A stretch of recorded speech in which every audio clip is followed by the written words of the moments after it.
All right, what's up? I'm here with Cliff and Ivy, all the way from Alaska. Hey. Holy shit. Now, tell me, is there even a music scene in Alaska? Is there enough people for that?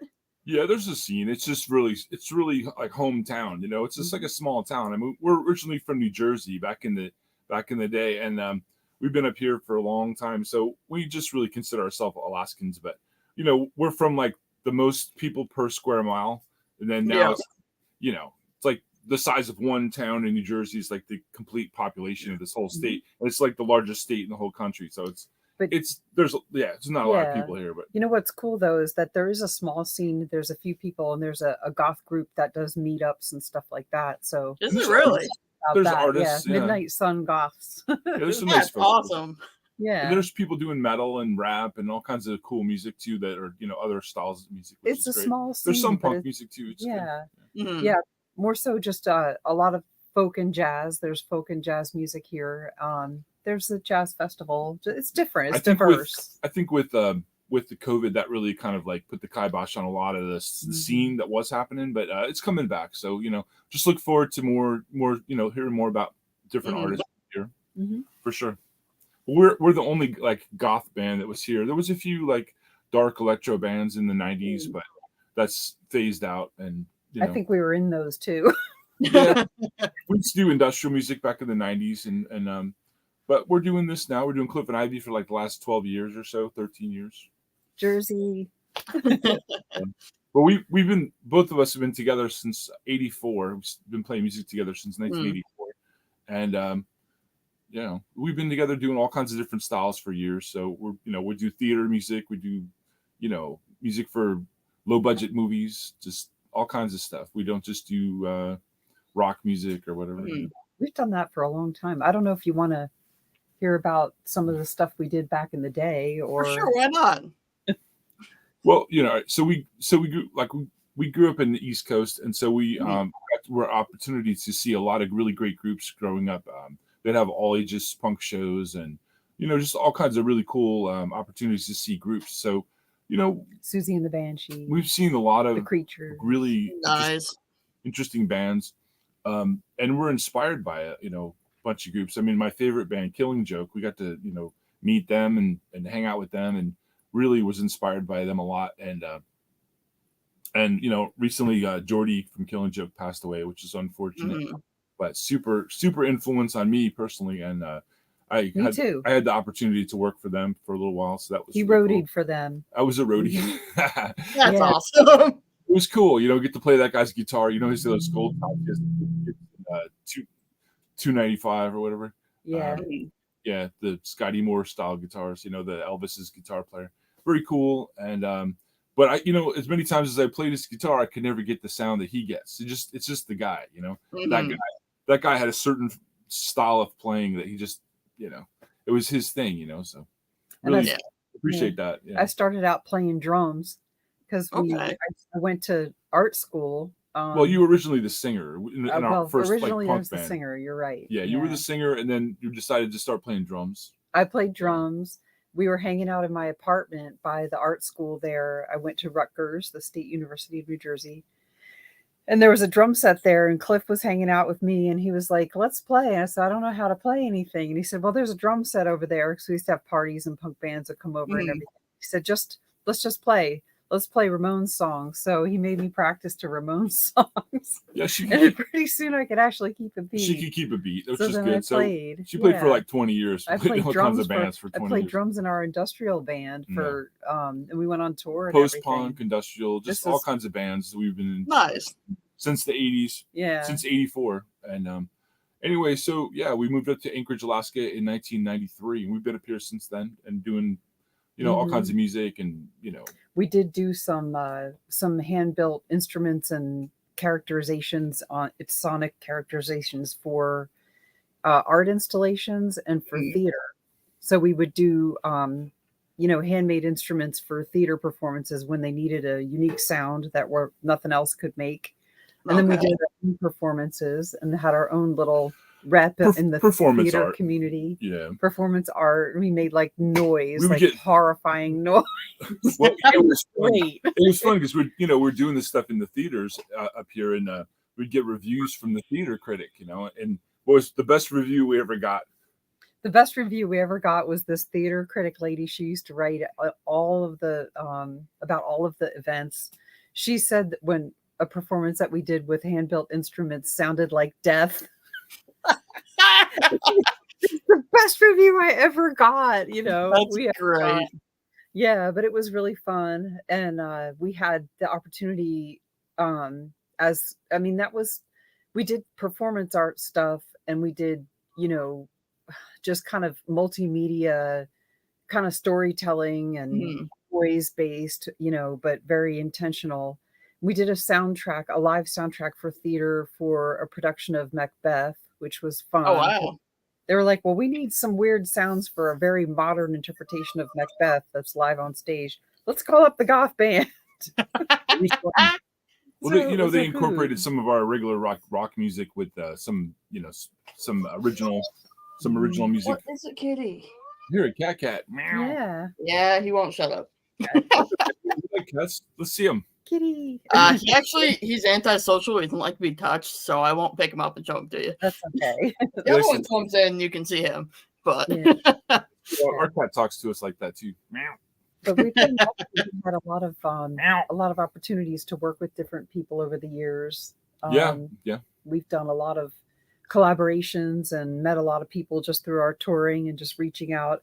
A lot of this stuff, as you can see, is probably even before really the bigger use of the internet. But since we've been doing Cliff and Ivy, we really used that opportunity to reach out and work directly with other artists, either in person or by file sharing. So yeah, definitely. I don't know if you wanted me to list some of the folks you can remember them all, so I'm do it. pretty good at it. I've reached out to a lot of folks, and we're like, hey, would you like to do some collaborations? And they were like, yeah, they're open to it. So we worked with Don Bowles from the Germs and 45 Grave. He was playing with us for a little bit. We toured with drums. him twice. Yeah, he was cool, really fun guy. And we worked with Kramer from the Butthole Surfers, and nice. Producing, and we recorded with them and those two guys, and also we have recorded out that was in the East Coast, and then the West Coast we actually recorded with Paul Rosler quite a few times with the Screamers, 45 Grave keyboard player. He worked with Nina Hagen and just like tons of bands. He produces like tons of groups constantly. Okay. He's got a Kitten Robot Studios out in LA. That's our main out of home recording. We've been working with right Paul now. quite a bit in LA. He's awesome. He's really fantastic, and he's always just producing some of this great music out of local music out of LA. So that's cool. And we worked with some people from Christian Death, Jeton Damone, and Rick Agnew, who was also in a bunch of punk and death rock bands.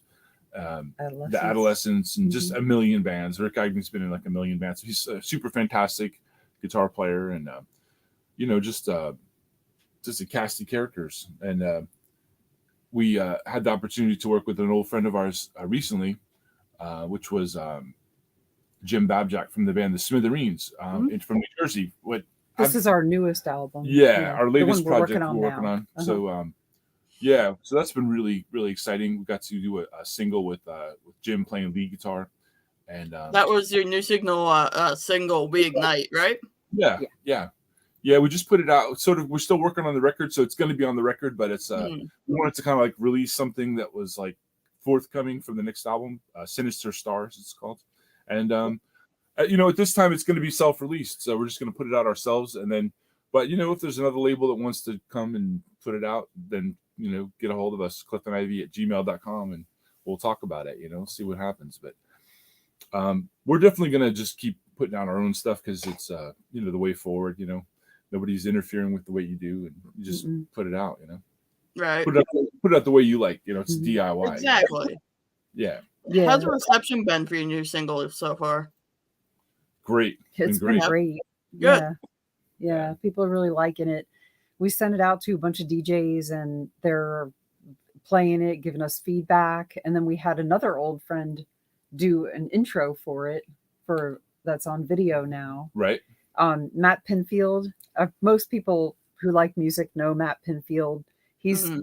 a personality who's involved in music and bands and being on media forever. He's originally a DJ. He's a DJ that he started back out in Jersey. and then he started out doing MTV. He was on MTV for years. He was a VJ. Yeah, a DJ. So he's a DJ out in LA now, and he's doing really great. And I'm really happy that we're still in contact with Matt. He's really great. We love him, and he's an old friend of ours from back in the '80s. Yeah. We used to go to dance in the clubs when I don't even because we keep mixing it up back in the day to today, but New York, North Jersey, he was like a club DJ as well, and then but he's also he's an author. I mean, he's written a book about his incredible memory for music, and he's like a walking library. Yeah, but he's like music library. Pretty great. Anyway, yeah, he's we could talk about all of our friends for ages here, but kind enough to do an intro for us for We Ignite. And he was psyched. We like it for the same reason, what he said in it for the same reason he does is because Jim Babchak is also somebody we know from back in the day. So it was really fun to get together with him. And Jim Babchak, the lead guitar player from the Smithereens, him and Dennis, the drummer, they had a record store. I used to go in when I was a kid and my hometown. And so I would go in there and bug them, and they would turn me on to different music. So I'd what is that? And I'd be listening to it, and So, it was cool like that. And then those guys, their band started really happening. So they ended up selling the store to one of our friends.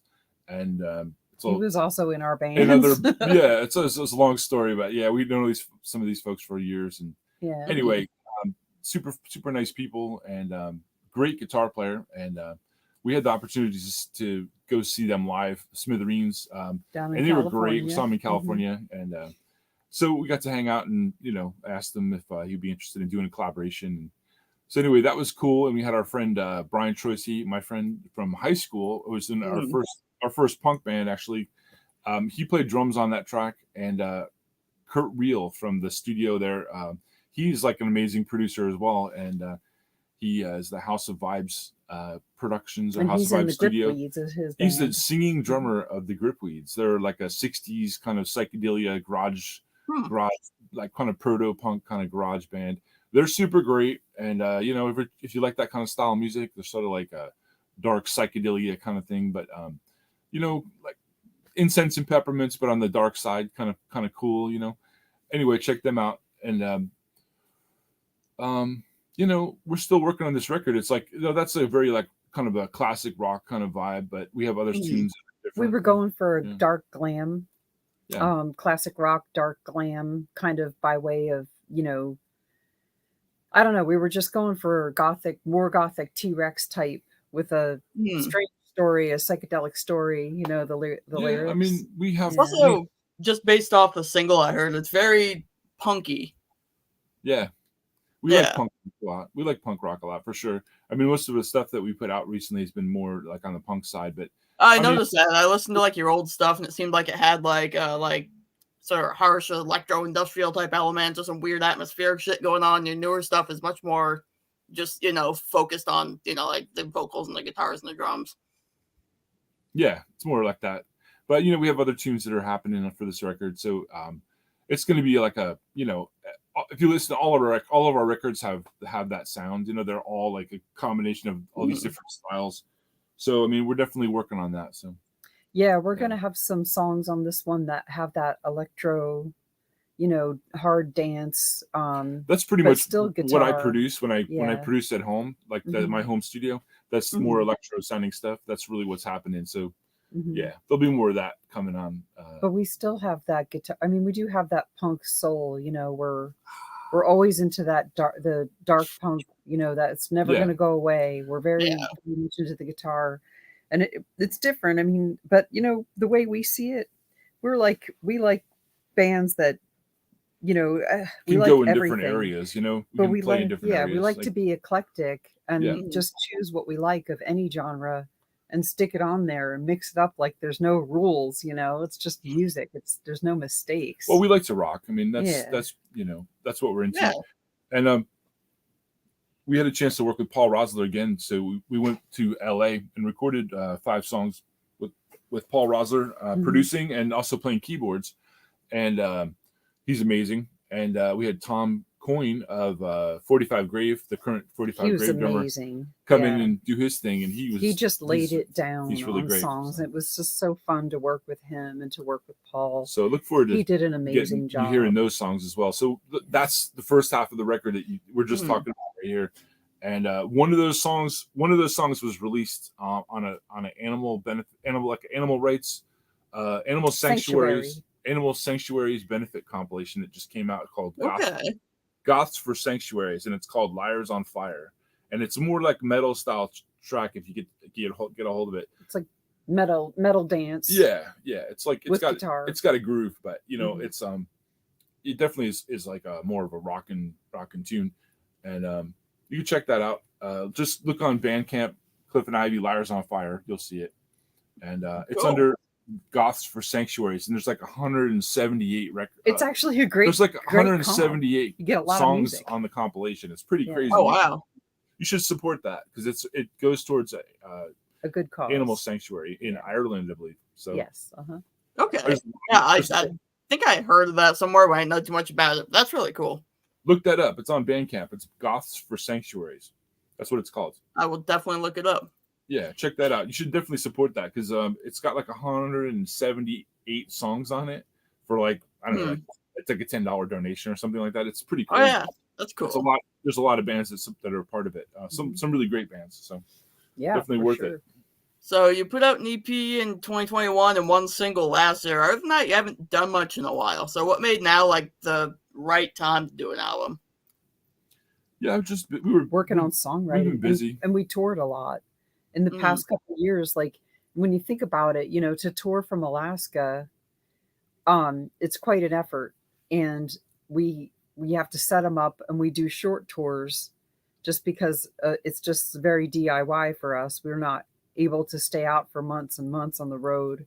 But I think in this past year, we went out of state at least 3 times. And then the year previous, we played more than 14 gigs, but we played, I want to say 14 gigs that were all out of state. Some of them were in an area that you could drive to.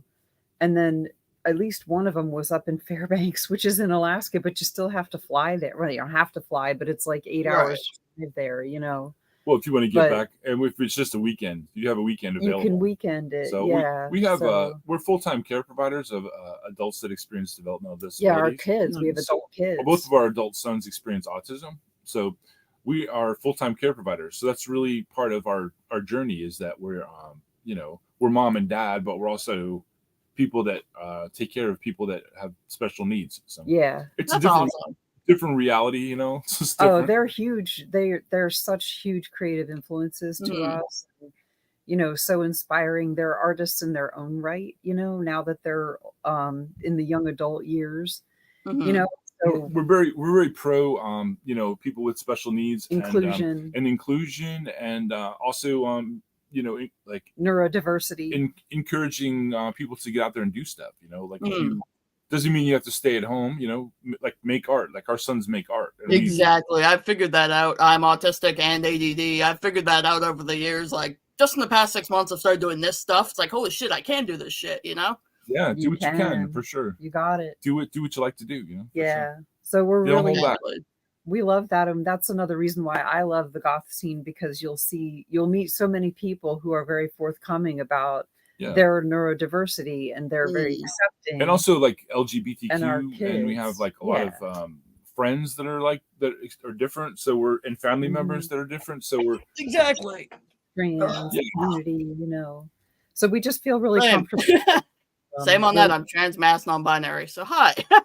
Hey, you're just bringing up all my shit. It's awesome. Good. It's good. No, we just feel really at home family, with that. It's very family. Exactly. That's why we put hashtag goth family, because it's a big family. It's diverse. You go to a goth event or a show and like no one gives a fuck about that stuff. Like they're not calling you out or treating you like crap or anything. Thank God. Yeah. Exactly. Yeah. Amoeba Cat says she saw you when you visited Jersey recently at Randy's. It was fun. Oh, it was a record store. We played at the record store, Randy Now's Man Cave. That was fun. Thank you for coming. Yeah, that was awesome. That We was had a so fun. much fun. It was a fun show. Yeah, our family came to see us there too. So They're that like was the Nice. guitar is too loud. yeah. I can't hear it. You know what Cliff does when he hears that? He turns it up. I had to. I'm sorry. Mhm. I just had to. We called the cops on us too. The neighbors called the cops. Yeah. Rock and roll. They're like, man. you're gonna have to end soon. The neighborhood's not like Not a rock show unless the cops get It was called. outside. It was an Yeah. outside show in the middle of the summer, and we were like, let's crank it up. So we Yeah. kind of forced the people that were running the PA system. It was a little like a small PA. We kind of forced them to like put it on 11. So we're like, turn it up. We're here to rock. We're not here to mess around. It was fun though. We had a good time. Any idea when your new album might be finished? Yeah, we're gonna be working on it soon. I mean, it's gonna be Well- done soon, and then we're gonna be Hmm. trying to get it. I really want to press it Spring. on vinyl. I really want to get it on vinyl, and that kind That'd of be takes cool. a Takes while. time. Yeah, it's kind of a bucket list thing because I really want to we put out Mhm. tons of stuff on CDs and cassette tapes and stuff over the years, but never a 12-inch vinyl. So we did put out a 7-inch record a couple years ago. Yeah. Our first 7-inch after all these years, because records are so expensive to manufacture, Right. So, but yeah, it's sort of a bucket list thing. So we're Early really spring. I really think. want to make a vinyl for this one, and the songs are just amazing what we have so far, and so yeah, it's going to be great. I mean, this one's really probably our best work we ever did. So I'm really looking forward. Nice. Yeah, looking forward to it, and I'm hoping late spring. Probably that's probably a better late spring, early summer is probably be a more closer accurate when because vinyl takes forever to get it manufactured. So Yeah. that's part of it, but then we're looking to line up some shows too. So we're looking to book some shows. So that probably will be part of it. So we can go hand in hand with that. Mhm. Yeah, we'll definitely want to put some shows together later in the year. But And the vinyl, you can only fit so many songs on a vinyl, Yeah. but a CD you can fit a lot more on. So we'll probably Right. have bonus tracks on the CD. So that'll be cool. There you go. But- That makes sense. Buy both. yeah, So, what would you say is the biggest struggle that you're facing as creators right now? Well, I mean, being in Alaska, it's difficult to get around and tour and stuff. So that's hard. As creators, not really. We do a lot. I mean, we reach out a lot too because we had Jim Babjack and Brian Troisi and Paul Rosler and Tom Coyne. Those are all people that have been on this record already, so not really we don't really have a lot of limitations as far as that goes or as our ideas. We've been doing this for a long time. So I play guitar and I play bass guitar and I make all kinds of noise on synthesizers and I program like drum beats and stuff on the computer. So I can really, we're like sort of a DIY thing. we can play all instruments. I can do vocals. I can do She plays piano, keyboard, piano, synthesizer, and even on some of our recordings, not our more recent recordings, I play drums in the studio. Yeah, so drums and percussion. She's played, done maracas and all the shakers kinds of and shakers and tambourines stuff, all that. So we can play everything. We pretty much do between the everything two that of we us. need. We can literally do it all here at our home. So we literally just do it ourselves. But we reach out because we like to work with other people in LA and the East Coast and stuff. It's fun to learn from them, and it's just a lot of it is like Cliff said, logistics. The stuff. opportunity of getting to work with other Probably people that. is really fun. I love that. Because it's sort of like you get to just learn, but you get to experience something with other people, and you share with them, and they share with you, and it's you just refine your art as you keep Right. going. You refine your art, and then it just the next step comes to you like that. So I get real inspired by a lot of what people are doing. A lot of my, the bands that I admire. They're not just old bands, but people are coming out with new music. That's really cool. I'm excited to hear Paul Rosler's new music with Jeton Demone. Jeton Demone and Paul Rosler. They make this great. We're just talking happening. about that today. It's a classical work, which was It's like based symphonic on music, yeah. yeah. So it's just different, it just sounds Yeah. like it's great. So Nice. Yeah. So I mean, some of the work that we'll be doing at home, like I said, is probably going to be a little more electro based. For the rest of the record, to kind of like fill it out a bit, put more, not making filler of it, just to put more. all killer, no filler. That's what I'm saying. That should be the tagline or something. I like that. This album is going to be that. If anything, The like songs what we've already the done. songs on here. I mean, nobody's. Only a handful of people have actually heard the songs that we have put on there that are recorded, but they're pretty great. I'm confident to say that they are killer. I mean, they're songs too. We love a song. Like that's the thing, We'll be like, that's a great song. We just try to write. We just try to write good songs, and we're not really concerned about like the style of it, and like, that. I mean, it is a concern, but it's like not like it doesn't. We're not gonna not record the song or continue it just because it has like, it sounds like this or that or whatever. Just it. I think we talk about opposites a lot. It's really about writing a good song and a song that really speaks to us. So it's something that sticks in your head, because if you got like like the earworm. You got an earworm. Yeah.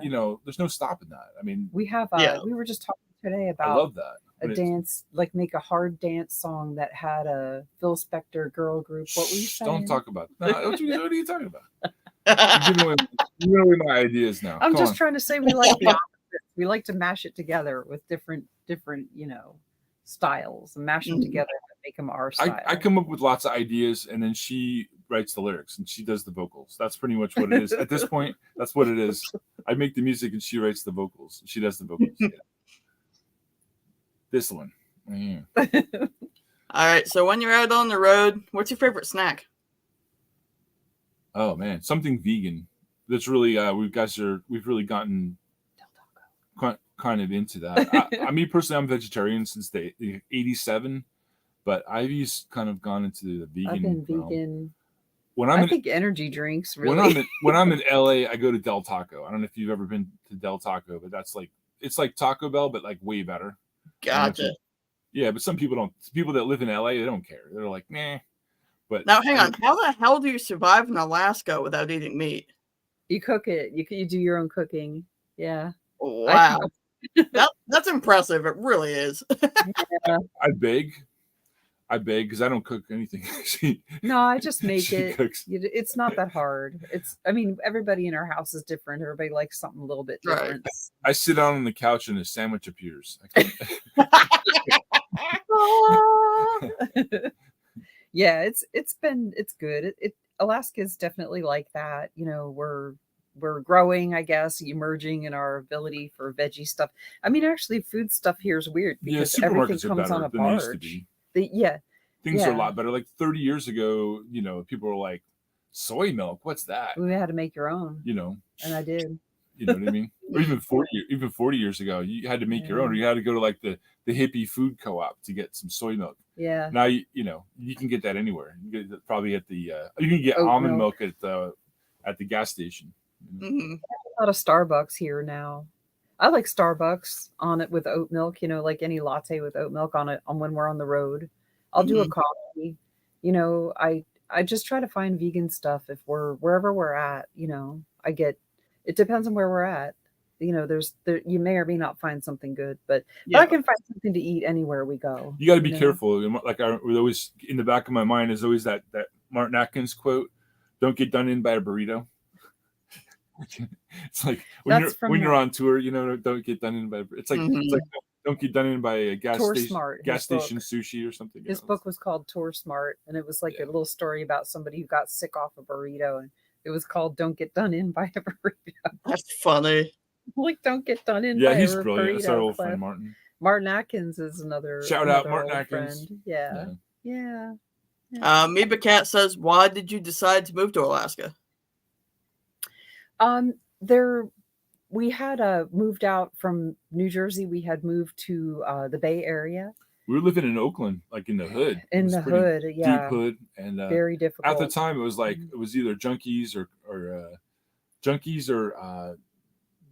crack crackheads. And, Crack was the big deal back then. And rave music at was night, huge. At night was really, really, it was Very dangerous. gunshots all the time at, at night and stuff. Now it's like that area and is like totally gentrified. People it's are all like, torn down. But yeah, we lived. But back then it was really hardcore. Yeah. It was very hardcore, and we were like there for 3 years, and we lived in a warehouse, and across the street was another warehouse, which was like, full of people, men, women, and children, in this kind of like ragtag, hand built, atmosphere where they would put on shows and they would have all kinds of things happening, and they would throw these giant parties, and people would, shoot off their guns for fun, and that was a good part of it. It was like serious, like it was like post-apocalyptic rave parties, and that was the fun part. But the not fun part was like trying to make it happen, and having a job so you could have like 2 cents to spend on gas for your car to get anywhere. It was just a really hard time. There's a lot of really great art and music happening there, and the culture stuff is really really great there. But at that time, we didn't really have a lot of money, so we ended up living in this warehouse space, and it was hard times for us, but it was it was what it was. Yeah. And so we decided, like, well, it's time to move, and let's I had family living here in Alaska. They had come here to work to different jobs, and my parents had come up here, and so we came up to visit over New Year's Eve, which was weird because we were like, we didn't even know what to expect, at all, as far as the cold goes or whatever. We went up to a hot springs, which is like near the Arctic Circle, and we stayed at a hotel, but it was not like what you think. It was like a Pioneer Days experience with a hot spring, and it was very Pioneer Days still, like not done up like fancy, nothing fancy at all.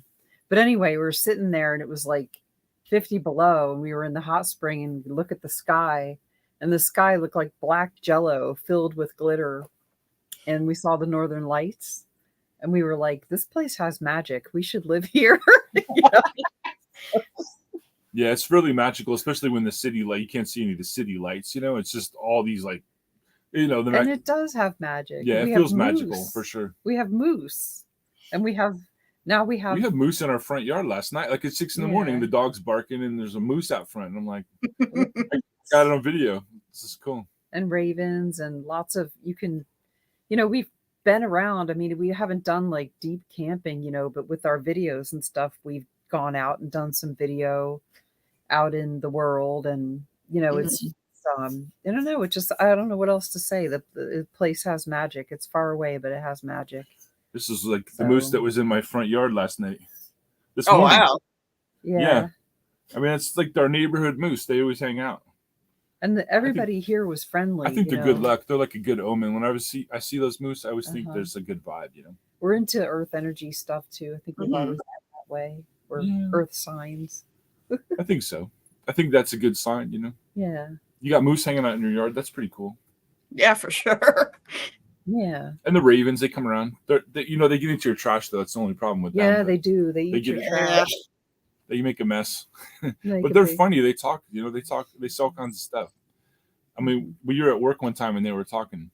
Yeah, I was at work, but I mean, granted, I did work at a place that was kind of like lots of bars on that street, and in the morning I heard Raven say, hey you, like he was up on a pole, and people laugh at me like like I'm hallucinating or something. Right. But I swear it said, hey you. But I think they learned how to talk, and he probably heard people coming out of bars, or heard fights or something that started with you, and he probably said it. And there's tons of ravens. I used to walk to work. They're really and smart. See, birds are really smart. Oh yeah. I've seen lynx running around, like giant snowcat, wild. Yeah. Lots of the Arctic winter hare, the rabbit, and that's awesome. Wild. I don't know what they call them, but it's like an ermine, like it looks like a ferret, but white, in the winter. Lots and lots of different, we've seen, of course, different birds like swans, and the different birds that they have here that are bigger, like magpies, and you just, I don't know. It's just very cool. Yeah. It's definitely somewhere I want to visit someday. Yeah, you should if you get the chance to visit. You should. We had a band come up and tour with us here. We did like a little tour with Jatan Damone Quartet, and they came up here with us, and we took them to Fairbanks.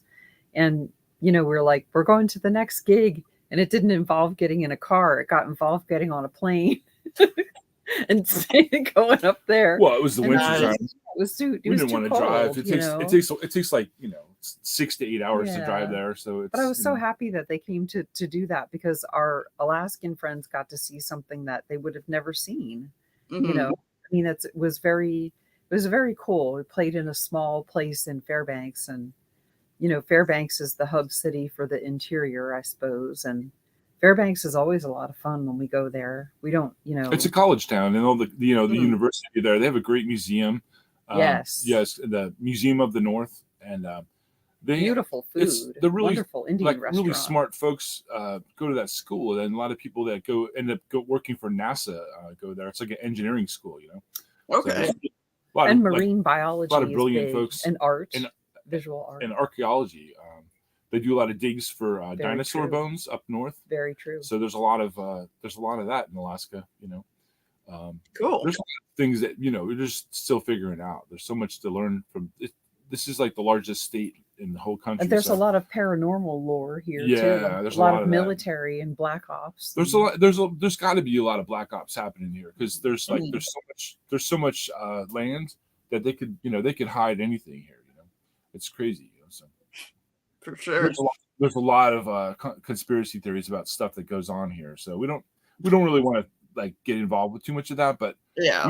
we have been to the HARP facility a few times, which is like it's like a football field sized group of antennas that they send up electromagnetic energy into the atmosphere, and they like supposedly test the the level of whatever however it interacts with the northern lights and the atmosphere and stuff. And there's a lot of people that thought it had something to do with Nikola Tesla's like ray gun type, like like a death ray type thing and all. There's Yeah. a lot of theories about it, but back in the 90s we were like the first group to ever put like the picture of the harp on the front of our album cover, which is kind of cool.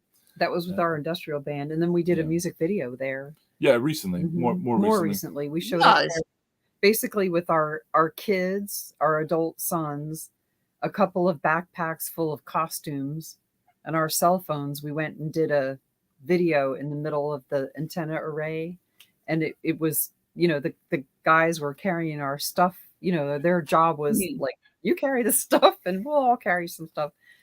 Anyway, they were in the video They were too. putting up with mom and dad. So. Yeah, we like, here, you wear a mask and stand like this, and you'll be in the video. We just had a family art show. We did it at Alaska's only record store, which is Obsession Records, which is in Midtown Anchorage, and they have records there. But we were like, hey, let's do an art show. So this is our second art show we've done there. Nice. And it's a family. The last one was just our sons, and this one it's the family art show. So we all did some paintings, and so they're on display there until I think January 1st, and you can check them out. Obsession Records, and if you go to on Facebook, if you go to Livingston Thrasher Gallery, you can see the art, and all of our individual Instagram pages have the art on there, so you can see them. Some of them sold. Nice. Some of them are still available, so if you're interested, we do ship. So, All right. I'm going to take a. Oh, actually, no. First, if you were a salad, what dressing would it have? What's your favorite dressing? I think something with ginger and garlic. Okay. Probably something like that.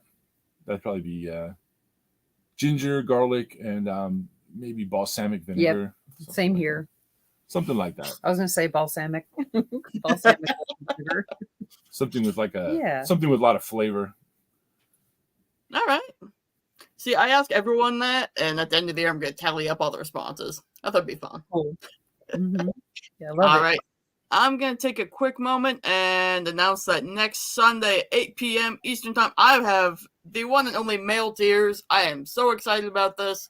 I've loved them for a hot second. I can't wait to talk to them. Mm-hmm. Cool. That's awesome. Absolutely. All right. So where can people find you and stay up to date on what you're doing? Okay, lots of different places. We do have a .com, so it's just Cliff and Ivy, all spelled out, .com. We have our Bandcamp site is a good place to go to get all of our stuff. Cliffandivy.com has a merch store where it's the made to order merch. So you can pretty much get anything with our art on it, like a coffee cup or a dog coat or whatever, you can get anything like that. We also have our merch and our physical product and digital product on Bandcamp. So cliffandivy.bandcamp.com. You can connect with us through Facebook, facebook.com/cliffandivy. You can email us, cliffandivy@gmail. On X/Twitter, it's at cliffandivy. We're also on TikTok. It's cliff_and_ivy.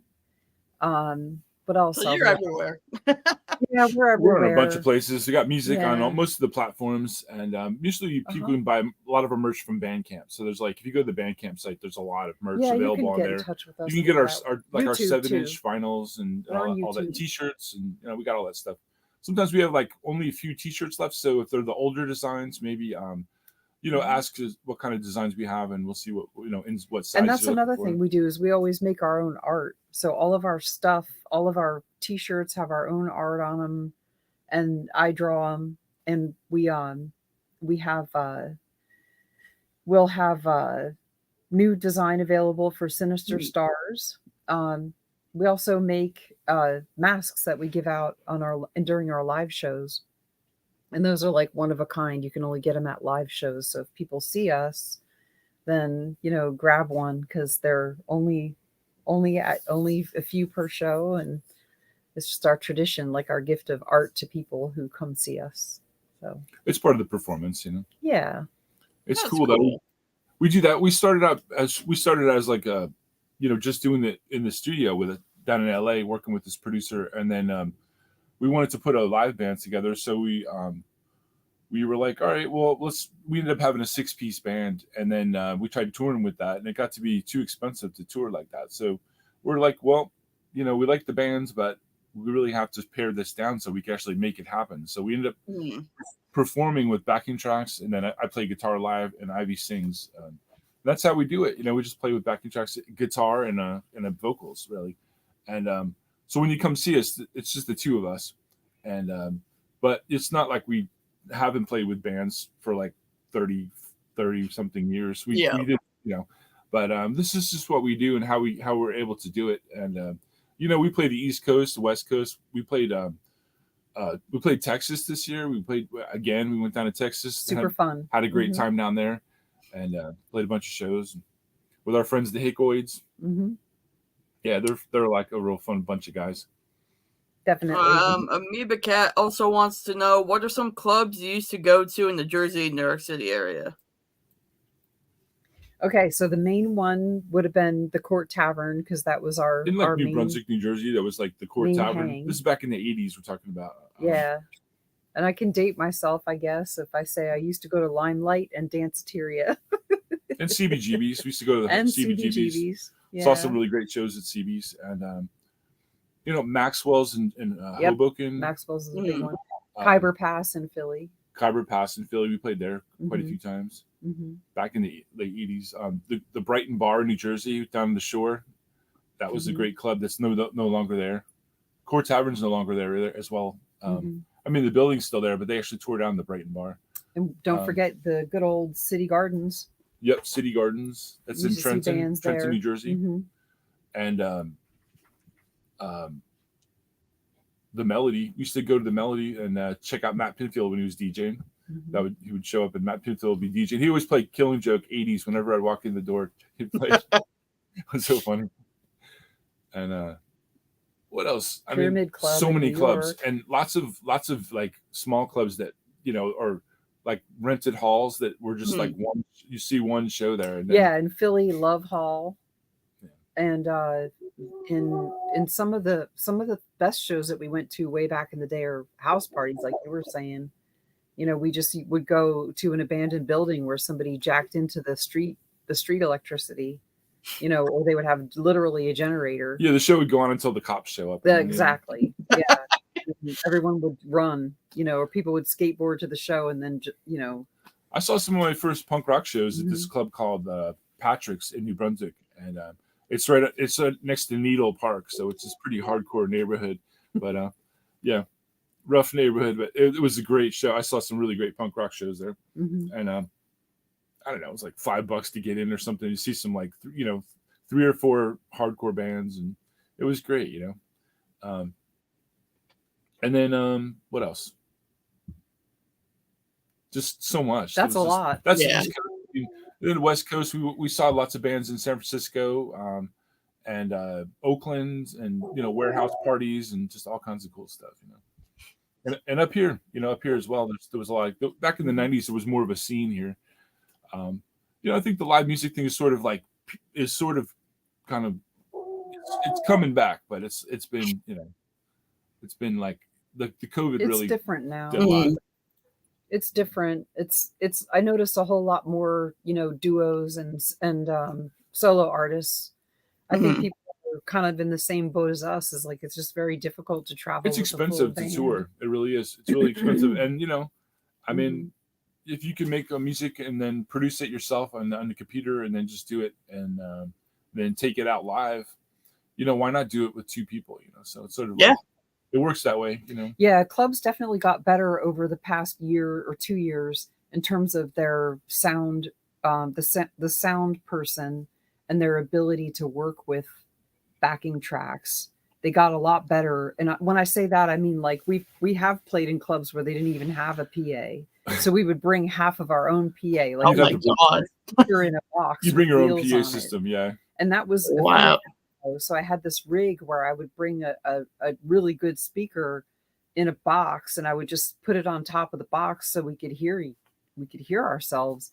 And they didn't have good monitors, and it was like, I mean, we're always ending up not always, but many of the places we would play just didn't, they're like, oh, we're a restaurant, but we'll have some music too. They just didn't really think of it, But over the past 2 years, it got a lot better, so much so that I don't have to bring that speaker anymore. Well, that's good. There's great. a lot more. Yeah. There's a lot more bands using backing tracks. Let's put it that way. Yeah, they're used to it now. People are more used to it. It's an affordable way to do it, because otherwise, people would be really stuck to just be local only, and everybody wants to tour and have fun doing that, so that's cool, Yeah. But yeah, we try to do that and work on this record, and just getting this record done. Really, that's sort of been the focus of for like the last half of the year or so, or we're definitely in songwriting mode and recording mode, so it's a lot. It's a lot, and we did the art, and but now it's like we're going to get this done and put it out to the world. We think we're super excited about it. We think it's great, and we hope, of course, everyone hopes that their music is great to all the listener, but we really think this is exceptional. Yeah, everyone likes their own brand, everybody's used to smell their own brand, but it's brand. I really think this is definitely our best work. I think it's going to speak to people. I think the lyrics alone, we have some pretty anthemic choruses and stuff. Get into people's mind and just be like, that's me. I know. I want everyone to see themselves in our music. Yeah. Like a mirror, Yeah. Yeah. So why did you call your band Cliff and Ivy? I think like it's just their names or just our names, I think I'm Cliff. Yeah. I figured. I mean, there's a lot of it's been, to be in a band like with Throbbing Gristle, Chris and Cozy. It's like Chris and Cozy. It's like we're just trying. We started out just the 2 of us, and then we had a band, and then we kind of. It was weird because we had a live band with other people in it, so it was weirder. It was like, oh, it's like Cliff, like a cliff, and then there's like ivy hanging on it or something. Well, it has nature reference to it, of course, but it was kind of like a lot of it. It's an attempt to just be honestly who we are, and to embody the goth aesthetic and the punk aesthetic in the music and in the experience that you would have with it, more so than anything else. You know, there's a lot of repeated elements of band names in the scene, you know. So we were just trying to be ourselves. And it's funny because I've seen like a lot of different discussion threads that were like, if I see another band that has the word whatever in it, I'm tired of it, you know. But people have said that they like Cliff and Ivy because it's just the two of us. And like, yeah, that's cool. It's just them, you know. So why not? Yeah. Why not? Yeah. We just were like, yeah, why not? It's just the two of us. It's us. So we're just going to do it. We've had all kinds of band names that were horrible. So we tried to just come up with something that was just really basic, you know, something simple, not too out there. All right. And the last thing I got for you is, what do you want to say to your fans who watch this? Hi. I want to say to our fans that, kind of, I just said it. I really hope that you like our new music and that you get to see yourself in it. And that our fans are wonderful. They're the reason that we do this. They mean everything. People could spend their time doing anything. If you spent your time listening to Cliff and Ivy, or even if you spent a couple of bucks listening to us or being with us somehow, that we really greatly appreciate that. And it's a wonderful opportunity to get to know people and to get to communicate to people straight from the heart, like we do with our music. So, yeah. I really hope that people like them. I think the songs are really memorable, and they really feel like they resonate with me. So I really, I mean, some of these song ideas I've been holding for years, and I've been like waiting for the right time to release these songs and produce them, you know. So I produced the majority of these songs. I produced the guitars here at home, the guitar and the bass, and some of the vocals on like We Ignite. I produced the majority of the track myself, and then brought it to New Jersey and had the drums, added the drums and the live guitar with another producer, and then they mixed it, you know, there, and then Kurt Reel did, and then in LA I did 3 tracks. I recorded 3 full tracks, then brought it to LA, and then we added the live drums, and then Paul added the live drums and recorded Ivy's vocals, and then we did 2 live in the studio tracks, which were songs that we'd already produced prior to this album, but had never been done with like a live band feel. So those are 2 songs that you probably have already heard if you know our catalog, but the new versions of them are really great, and you'll get to hear that, and super excited about it. So yeah. Awesome. All right. Well, thank you very much for coming on. Thank you for having us. Thank you, Eric. Yeah, make your dreams come true, because, you know, there's no I'm working on it. You got to do it. You got to do it for yourself, you know. Life's too short. People are dropping, man. You just got to like get out there and do it, you know. Exactly. Do your thing. All right. Thank you very much. Thank you. Thank you. Drop the bass.